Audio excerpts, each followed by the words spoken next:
Anem a posar llum a una part de l'ictus de la qual se'n parla molt poc. Darrere de l'emergència mèdica després ve una altra batalla, la de les seqüeles emocionals, cognitives i socials, que sovint no es veuen.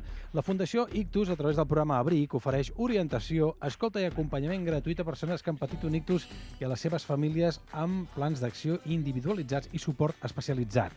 La saludàvem al principi del programa, la Marta Bonet, tècnica social del programa, la Clara Sánchez, va patir un ictus als 40 anys, i que va descobrir quan intentava tornar a la normalitat que res no era tan simple com semblava.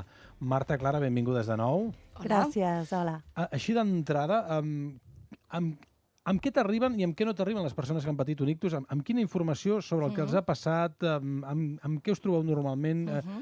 És que no vull fer servir la paraula rehabilitació, però, diguem-ho així, quin camí es troben que han de trepitjar a partir de llavors? Bueno, primer comentar que cada ictus és un món i cada persona és un món. Per tant, et pots trobar en situacions molt diferents, però amb aquest punt en comú, no?, que han tingut un ictus. Llavors, a nosaltres ens truquen o els familiars o les persones afectades, depèn de les seqüeles que tinguin, i primer de tot els hi donem l'oportunitat de fer un buidatge emocional, una escolta activa, on ells doncs, bueno, ens expliquen tota la seva experiència, que moltes vegades doncs, és molt colpidora i necessiten aquest espai, no?, i aquest moment de recolzament. I a partir d'aquí doncs, bueno, fem un expedient on recollim precisament això, aquestes particularitats d'aquest procés. Pot ser que ens truquin que encara estan a l'hospital, pot ser que ens truquin que estan a l'atenció intermitja, que ja han sortit i han passat al centre sociosanitari, o pot ser que faci anys que hagin tingut l'ictus, no? Per exemple, hi ha gent que potser al cap de l'any ens truca perquè té unes qüestions concretes. Clara, com vas arribar a ells? Doncs em van donar, quan vaig sortir de l'hospital, vaig estar ingressada 3 dies, i em van donar un llibret que posava Superar l'ictus i estava editat per la Fundació. La Fundació Ictus me'l vaig llegir per sobre, però per mi ja estava. O sigui, jo ja estava d'alta, ja podia quasi incorporant-me a la vida laboral, recuperar la meva vida. I llavors el vaig agafar quan me'n vaig adonar que no era així i vaig veure el contacte de la Fundació i els vaig trucar. Clar, perquè es diu recuperació de l'ictus, el primer que et ve al cap és la part física, però també hi ha una emocional. Explica'ns, l'emocional la podem endevinar també, però i la social? Sí, o sigui, és això. Tots coneixem, com comentava abans, més o menys, les seqüeles de mobilitat, de comunicació que tenen les persones que han tingut un ictus. Però després, a nivell cognitiu, a nivell emocional, a nivell social, doncs hi ha unes seqüeles més invisibilitzades que, per desgràcia, no es coneixen tant, inclús les persones que ho estan patint, que són, doncs, bueno, pot ser desorientació, pot ser fatiga, pot ser apatia, hipersensibilitat, es perd el multitasking i no pot gestionar més d'una qüestió alhora. Doncs són coses molt subtils, però vivim en una societat tan extrema que són coses molt, molt, molt importants, no?, per lidiar amb el dia a dia. I el que deies abans, que com cada persona és un món, la vida li canvia també en conseqüència, no?, de manera directament proporcional a les seqüeles que ha tingut, no? Clar, i com que probablement no li han explicat que pot tenir aquestes seqüeles cognitives i emocionals, doncs es centrarà en la seva rehabilitació física o de comunicació i deixarà d'una banda doncs, tots aquests temes més emocionals, més socials, i potser doncs, això pot ser que hi hagi molt malestar per dir, ostres, m'han dit que faci vida normal i jo no em sento igual, no? A nivell personal, a nivell emocional, les meves relacions socials amb els altres, doncs potser tinc apatia, o al revés, potser tinc hipersensibilitat i les meves emocions són una muntanya russa, em perdo el fil, no?, en una conversa amb més d'una persona. Llavors, a nivell social, a nivell laboral, doncs potser les coses no funcionaven com abans i no entenc per què. Ens explicaves, Clara, que et va passar a casa, el pare de la teva filla se'n va donar compte del que t'estava passant. Tu no ho vas ni notar, doncs? No, jo li negava. Dic, què he de tenir un ictus, jo? I amb què ho va veure ell? Ell té un pare que va patir un ictus i llavors va veure tots els símptomes, que és se't torça una mica la boca, em costava parlar, després em costava aixecar el braç dret, i ho va detectar a l'instant. De fet, va venir l'ambulància a casa i ningú el creia, perquè em veien jove i pensaven que era un tema d'ansietat. Jo et veia ara, i si no m'ho dius, doncs no ho sabries, no ho diries mai. Sí. I per tant, va ser un ictus... Clar, és que em fa de mal dir, va ser un ictus lleu. No, va ser molt greu. Va ser molt greu? Molt greu. Perquè clar, sembla que si és molt greu també és molt visible. I en canvi pot ser molt greu i ser invisible? Clar, comença a poc a No visible poc, físicament, i es va anant a més, Mhm. i al final em van acabar operant a l'Hospital Clínic a vida o mort.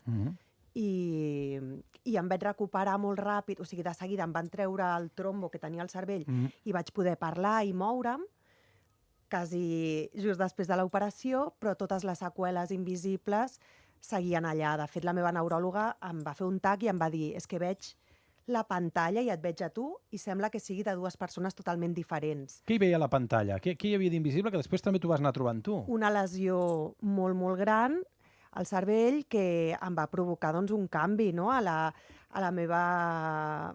Bueno, això pensava molt lentament, de forma molt desorganitzada, tenia molta fatiga, deteriorament cognitiu en totes les seves esferes, memòria, atenció, concentració, dificultat de planificar. I com que jo sóc una persona molt organitzada, molt planificada... Amb molta energia. I que feia multitasking contínuament, em trobava com en crisi amb la meva pròpia identitat, perquè no era jo. Hi ha un dol aquí, no?, de qui eres. Sí, totalment. És un dol que s'ha de passar, arriba tard o d'hora, però és important processar-ho, si no, no acabes de gestionar les emocions tal com has de fer. Llavors, moltes vegades això ens arriben i fem aquest buidatge emocional, fem aquesta fotografia de la situació personal de la persona, on preguntem doncs, bueno, quin hospital ha estat atès, quin circuit sanitari ha seguit, si ha anat a un centre sociosanitari o no, quines seqüeles té, i validem moltes vegades aquestes seqüeles, perquè a vegades ens expliquen ostres, em sento desorientat, penso més lent, tot això que comenta la Clara, no? I diem, no, és que això no ets tu, és que són les seqüeles de l'ictus, forma part de les seqüeles de l'ictus. I de fet, gràcies a la neuropsicòloga que em va atendre de la Fundació Ictus, jo vaig poder validar totes aquestes seqüeles i per mi va ser un gran alliberament, perquè per fi algú estava entenent millor que jo mateixa el que m'estava passant, i va ser el primer pas per poder començar a sanar. És allò que dius, no sóc jo, és l'ictus. És l'ictus, és important. No sóc jo, és l'ictus. Sí. Llavors, bueno, nosaltres atenem aquesta persona, on fem aquesta radiografia de la situació i dissenyem un pla individualitzat, un pla d'acció individualitzat. Personalitzat a cadascú, eh? Sí, perquè és el que dèiem, cada ictus és un món i cada gent, doncs, cada persona necessita una cosa diferent. Llavors, oferim assessorament professional amb la neuropsicòloga, com comentava la Clara, i amb una professional de rehabilitació. Amb els informes mèdics faran una entrevista especialitzada per a aquesta persona per resoldre tots aquests dubtes i validar totes aquestes sensacions que moltes vegades no s'entenen. Es poden revertir les seqüeles? Us ho preguntava abans d'entrar, em dèieu que sí. Clara, amb què hi vas arribar i què has hagut de fer i fins a quin punt ho has pogut revertir, a través de quins exercicis o amb quina metodologia? Vaig començar rehabilitació amb una fundació privada, que es diu Avant, i allà em feien exercicis de tot tipus, des de temes de memòria, d'atenció, tot a nivell cognitiu. I mica en mica ho he anat recuperant. També em posava a llegir, al principi llegia un paràgraf i me n'oblidava, o sigui, havia de tornar a començar, i ara ja puc llegir novel·les tranquil·lament i no perdo el fil, no? Però ha estat un procés molt, molt lent. Te'n vas donar compte quan vas voler ajudar la teva filla a fer una resta? Sí, no ho sabia. Em va dir, mama, està bé la resta? I clar, jo mirava els números i no sabia la resposta. I llavors ve l'estratègia mental que fas I llavors vaig agafar la calculadora i em va dir, mami, estàs fent trampes. I llavors allà me'n vaig adonar, li vaig dir, és que no ho sé fer, no et sé dir si està bé o no. I el llegir, te'n vas donar compte tu també per tu mateixa, que dius, hosti, estic llegint i no, jo aquí no sé què estic... Em perdia el fil i havia de tornar a començar. La concentració, la comprensió, clar, també són aspectes que queden afectats. Com és possible recuperar això? És a dir, com es pot fer això? El cervell, perquè el cervell és plàstic? Sí, hi ha neuroplasticitat. La plasticitat. Sí, llavors, sobretot el primer any, els 6 primers mesos, l'any, i després també, perquè depèn de la persona, hi ha opció de millora. No se sap fins quan, però és important fer rehabilitació al màxim, no? I tenir actitud per voler millorar, perquè els professionals, sense l'actitud de la persona afectada, poc poden fer, no? Llavors aquí s'ha de fer un equip important per dir, vinga, tirem endavant, i és un camí de fons, i s'ha d'anar fent cada dia, mica en mica, vinga, i cada petita millora és una gran celebració. Clar, no, i I jo aconsello a totes les persones que hagin patit un ictus que contactin amb fundacions com la Fundació Ictus perquè i que s'escoltin i que agafin, o sigui, que aprofitin aquestes ajudes que et donen, que són molt més importants del que d'entrada una pot pensar, no? Com jo mateixa, que vaig pensar, no em cal. Clar, nosaltres parlem amb persones i a part d'aquest assessorament professional que oferim, tenim un llistat de recursos especialitzats. Per exemple, les associacions, no? La Clara va contactar amb Avant, però n'hi ha altres per tot el territori català, perquè ens truca gent de tot arreu, que estan especialitzades en aquesta neurorehabilitació i també en aquest acompanyament emocional i social, que també és molt important. Perquè ja no només és la rehabilitació de logopèdia o cognitiva o de comunicació, sinó grups d'ajuda mútua, que a vegades també es fan grups d'escolta amb persones que tenen situacions similars que es poden ajudar molt, sortides, tallers, activitats, arteteràpia, musicoteràpia, bueno, hi ha modalitats molt diferents. I els familiars també els feu venir? Marta, els familiars? Els fem venir a on? Allà, amb vosaltres. A la Fundació. Sí, fer una xerrada també, perquè mira, sapigueu que estem així, hem de treballar en aquesta direcció. Que jo ho dic perquè, clar, en cas de que no visquin sols, si viuen amb més gent, que també sàpiguen del pal que hi haurà a partir d'ara, no? A l'hora de treballar la rehabilitació. Sí, nosaltres sempre que podem fem partíceps a les famílies, perquè és molt important que es faci equip i es tiri a una, no? De totes. Nosaltres sempre recomanem també als familiars que parlin amb els professionals que tenen els seus familiars, perquè diguin, vale, jo com a familiar, que em passo tantes hores aquí i tantes hores amb ell, què puc fer? Vale, és important i nosaltres sempre que podem intentem fer xerrades de sensibilització, trobades, perquè el familiar cuidador és importantíssim. Com li vas explicar a la teva filla el que t'havia passat? Per allò que dèiem, no? Explicar coses que ens passen als adults i que els hi poden passar amb ells, en aquest cas que sí, que amb ella de retruc, més o menys, però també hi entra l'equació, clar. Ella n'és conscient de que la seva mare ha patit una lesió al cervell i que va agafar la baixa per recuperar-se i que hi ha coses que em costen més de fer que abans. I també crec que és molt important recalcar que l'objectiu no és tornar a ser qui eres, perquè tu has canviat.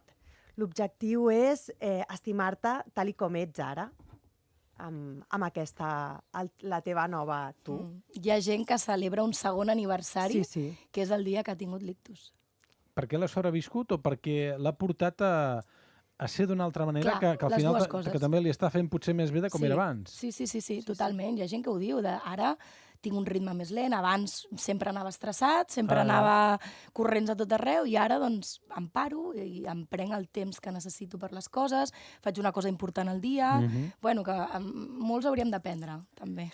Que sempre anem corrents. Sí, una mica més tranquils i tranquil·les per la vida. Sí. És celebrar que la vida t'ha donat una segona oportunitat.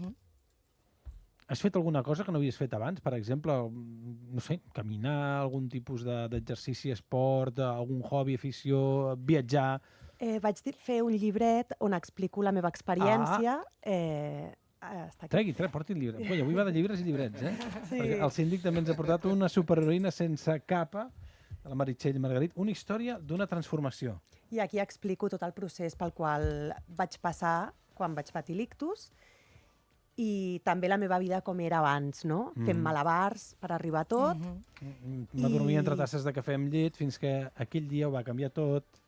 Que al principi em vaig sentir desconcertada i perduda, molt perduda.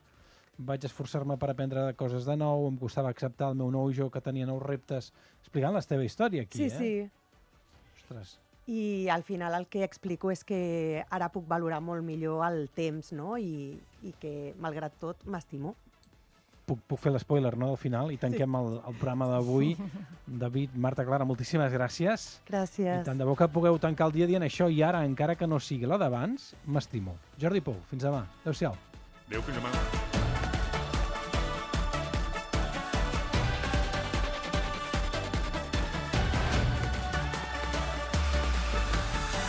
Aquí Barcelona, Ser Catalunya.